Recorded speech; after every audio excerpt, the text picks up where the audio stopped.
నమస్తే. ఎట్టకేలకు తెలంగాణ రాష్ట్రంలో సంచలనంగా మారిన జూబ్లీహిల్స్ ఉప ఎన్నిక విషయంలో మాత్రం కాంగ్రెస్ పార్టీ ఘన విజయం సాధించింది. నవీన్ యాదవ్ భారీ మెజార్టీతో ఇక ఎమ్మెల్యేగా కూడా ఆయన ఎన్నుకోబడ్డారు. పెద్ద ఎత్తున చర్చ.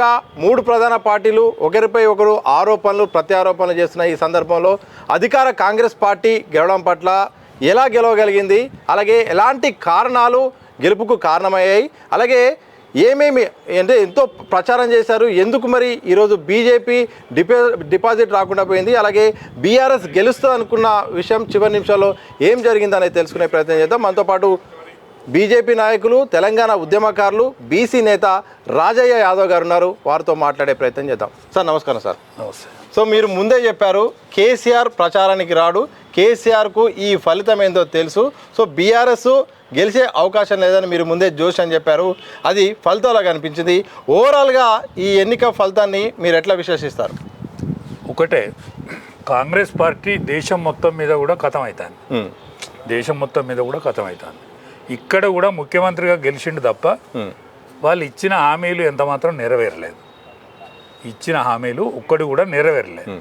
నెరవేరకున్న క్యాండిడేట్ సెలెక్ట్ చేసుకున్నట్ల కాంగ్రెస్ పార్టీ సక్సెస్ అయింది. ఓకే, అంత తప్ప కాంగ్రెస్ పార్టీకి ఇప్పుడు ముఖ్యమంత్రికి కానీ ముఖ్యమంత్రి అనుచరులకు కానీ ఎలాంటి వాల్యూ లేకుంటుండే. ఎందుకంటే వాళ్ళు పరిపాలనకు వచ్చిన తర్వాత జరిగిన ఫెయిల్యూర్స్ కాబట్టి వాళ్ళకి ఈ ఉప ఎన్నిక కత్తిమీ సామె అయింది. కత్తిమీ సామె అయినా కూడా క్యాండిడేట్ సెలెక్షన్ వాళ్ళకు గొప్పగా కలిసి వచ్చింది. ఇవాళ బీజేపీ పార్టీ, నేను మొదటి నుంచి ఒక బీసీ నినాదం ఉన్నది ఇక్కడ, మీరు దత్తాత్రేయ కూతురు గనికిస్తే సక్సెస్ అవుతుందని నేను మొదటి నుంచి మాట్లాడుతూనే ఉన్నా. కానీ వాళ్ళు ఇవ్వలేకపోయింది. ఓకే, సరే 25,000 ఓట్లు వచ్చినాయి. ఇవాళ కంఫర్టబుల్ పార్లమెంట్లో ఓట్లు తెచ్చుకున్నారు. అయినా ఇవాళ చతికిలబడ్డ పరిస్థితి. ఓకే, ఇవాళ టీఆర్ఎస్కు కేసీఆర్ రాడని చెప్పిన నేను. కేసీఆర్ రాడు, ఎందుకంటే ముందుగానే పసిగట్టిండు ఆయన. ఎందుకంటే ఈ ఎన్నిక గెలిచేది లేదు, చచ్చేది లేదు, ఆయన రాలేదు. దురదృష్టవశాత్తు ఏంటంటే హరీష్ రావు తండ్రి చనిపోవడం, హరీష్ రావు కూడా బయటికి రాకుండా ఉండడం, కేటీఆర్ టెంపర్తనం ఎంత మాత్రం తగ్గకపోవడం, కేటీఆర్ టెంపర్తనం ఎంత మాత్రం తగ్గకపోవడం, ప్రజలే పొరపాటు చేసిండ్లు, ప్రజలే తప్పు చేసిండ్లు, ముక్కు భూమికి రాత్తాన్లు, చెంపలు వేసుకొని ఓట్లేస్తాన్లు అనేటువంటి నినాదంతో ఆయన ఉండుట్ల ఆయన ఫెయిల్యూర్తనం ఏర్పడ్డది. కాబట్టి ఏది చూసినా కూడా టీఆర్ఎస్ అనేది ఇక ముందడబడే పార్టీ కాదు. టీఆర్ఎస్ అనేది ఇక ముందడబడే పార్టీ కాదు. ఇదివరకే 10 మంది ఎమ్మెల్యేలు చంపేయిండ్లు. ఇక కనుక ఇప్పుడు ఉన్న ఎమ్మెల్యేలు కూడా వాళ్ళు పాత ఇనుప సామాను కిందనే లెక్క. ఏది ఆయన దానిలో పాత ఇనుప సామాను కింద ఉన్న ఎమ్మెల్యేలే ఉన్నారు.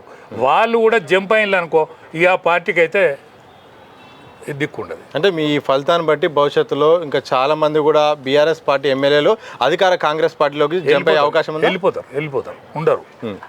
ఉండరు వాళ్ళు చెల్లరు, వాళ్ళు చెల్లరు, కానీ వెళ్ళిపోతారు.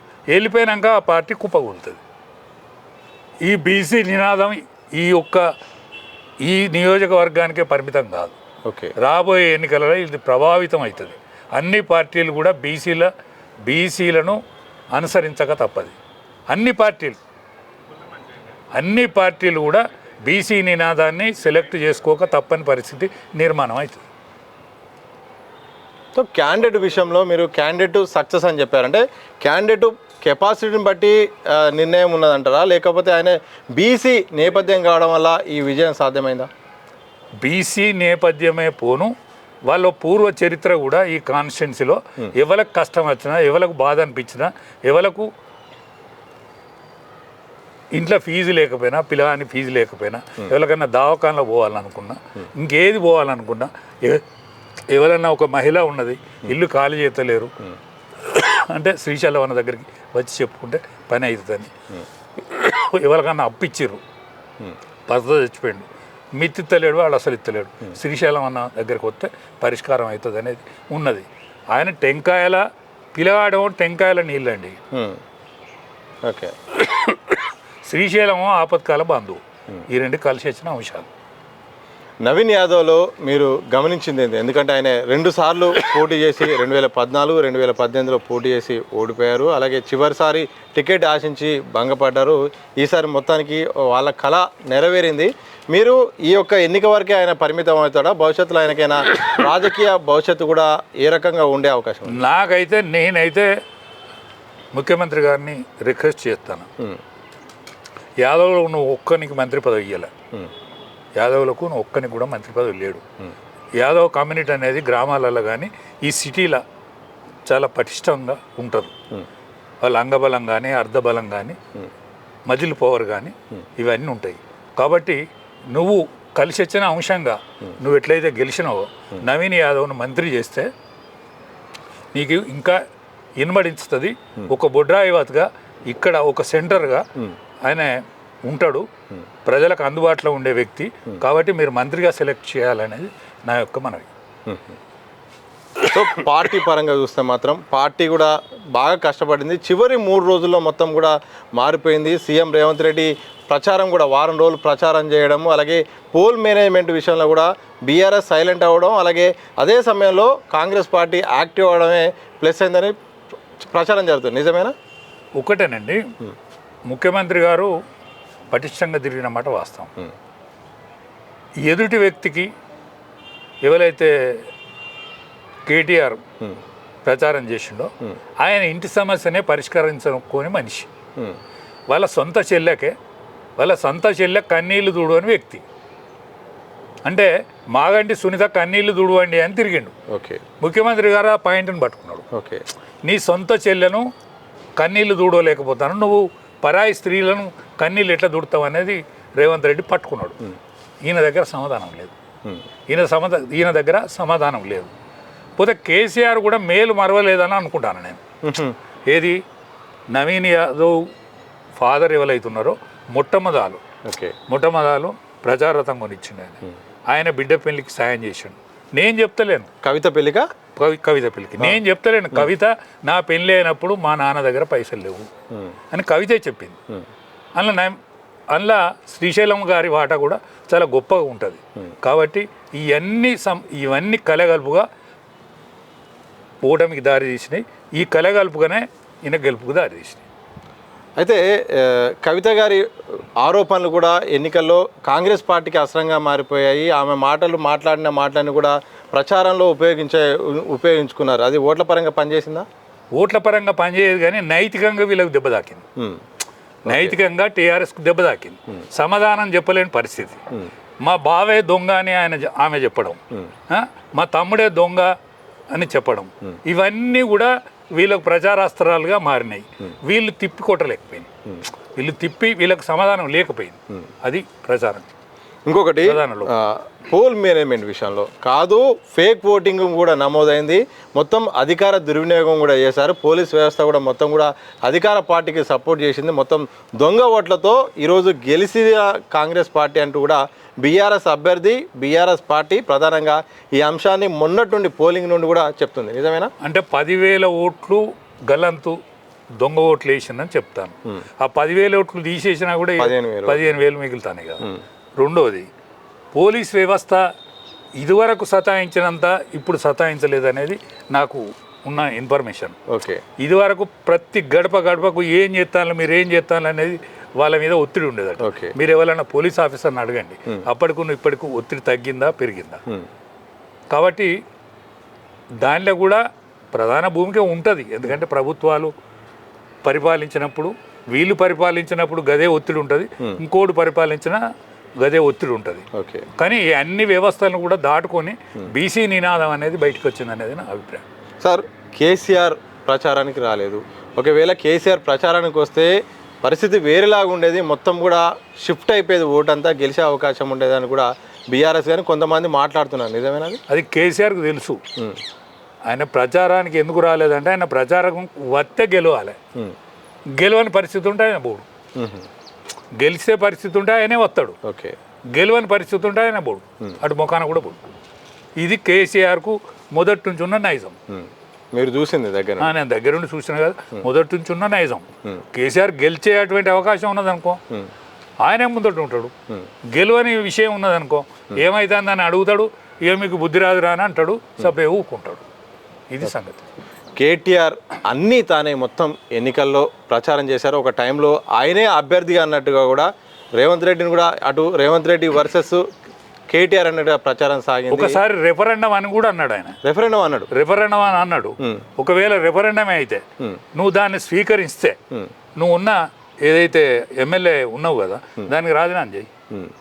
రాజీనామా చేయాల్సిందిగా నా డిమాండ్. ఓకే, ఎందుకంటే ఆయన రెఫరెండమే అనుకుంటే, ఆయన ప్రెస్టేజే అనుకుంటే, నేనే గెలిపిస్తా అనుకుంటే, ఈ ఓటమి నా వల్లనే జరిగింది అని అనుకుంటే నైతిక విలువలను పాటించి ఆయనే ఎమ్మెల్యే పదవికా పార్టీ పదవికా ఎమ్మెల్యే పదవికి రాజీనామా చేసి మళ్ళీ ఎన్నికలలో నిలబడతాడా ఊకుంటాడా ఆయన ఇష్టం. ఓకే, పార్టీ పరంగా మొత్తం మీదేసుకొని నడిపించాడు, మొత్తం ప్రచారం చేశాడు, ఇటు పార్టీ ప్రెస్ మీట్లు పెట్టించాడు, దాంతోపాటు ఆయన ఎప్పటికప్పుడు సభలు సమావేశాలు చేయించాడు. ఈ ఫలితాన్ని బట్టి చూస్తే కేటీఆర్ యొక్క పాత్ర, కేటీఆర్ పార్టీపై ప్రభావం చూపగలుగుతాడా లేకపోతే ఎట్లా? తప్పకుండా చూపుతాడు. మొన్న ఇంట్లో 50 బూతులల్లో ఏజెంట్ లేరట. ఇది ఎవరిది వైఫల్యం? ఓకే, 50 బూతులలో ఏజెంట్ లేరంటే వైఫల్యం ఎవరిది? పార్టీదైనా కేటీఆర్దా? కేటీఆర్ అన్ని తానే చేసిన మాట నిజం, కానీ అన్నిటికి కూడా బాధ్యత వహించాలి కదా. అన్నిటికీ తానే బాధ్యత వహించాలి కదా. ఆ బాధ్యత వహించుడు ఎవరిది? ఆయనదే కదా. అందుకనే అన్నీ తానే చేసినప్పుడు తను బాధ్యత వహించాల్సిన అవసరం ఉంటుంది. సో బీఆర్ఎస్ భవిష్యత్తు మీకు ఎట్లా కనిపిస్తుంది? ఎందుకంటే ఈ ఎన్నికల్ని సాధారణంగా కంటోన్మెంట్ తర్వాత సాధారణంగా జరగాల్సిందని పెద్ద హైప్ క్రియేట్ అయ్యేలాగా ఎన్నికలు జరిగాయి. మరి ఇప్పుడు ఎన్నికల ఫలితాలేమో అధికార పార్టీకి వచ్చింది. బీఆర్ఎస్ పార్టీ మనుగడ పైన మీకున్న విశ్లేషణ ఏంటి? ఒక్కటేనండి, బీఆర్ఎస్ పార్టీ ఇక మనుగడ లేదు. దానికి చరిత్ర అయిపోయింది. వచ్చేది మేమే అధికారంలో కానీ బీఆర్ఎస్ అంటుంది. స్థానిక సాధారణ ఎన్నికల్లో ఒకటే కాసేపు నిలబడాలనుకుంటే కేటీఆర్ స్థానంలో, కాసేపు పార్టీ నిలబడాలనుకుంటే కేటీఆర్ స్థానంలో ఇంకా ప్రకాష్ లాంటి వాళ్ళను తీసుకొచ్చి వర్కింగ్ ప్రెసిడెంట్గా పెట్టి కొద్ది రోజులు మనుగడ సాధించవచ్చు. కానీ ఇంట్లో ఉన్న 10 మంది ఇంకో 10 మంది జారిపోయినారు అనుకో, ఓకే, అది పాతింప సామానే. కానీ జారిపోతే మాత్రం ఎవడు ఉండడు అందులో, ఆ పార్టీలో ఎవడు ఉండడు. ఓకే, కానీ నేను మరీ మళ్ళా రిక్వెస్ట్ చేస్తానా, డిమాండ్ చేస్తానా, యాదవ్ మంత్రి లేడు నీ దాంట్లో, నీకు దమ్ము ధైర్యం ఉంటే, దమ్మున భయపడతావా అయింది, దమ్ము ధైర్యం ఉంటే ఇప్పుడు గెలిచిన వ్యక్తిని మంత్రివర్గంలో తీసుకో. నీ పార్టీకి ప్రతిష్ట పెంచుతాడు, నీ విలువను పెంచుతాడు, హైదరాబాద్లో నీ కదర్ను వేస్తాడు.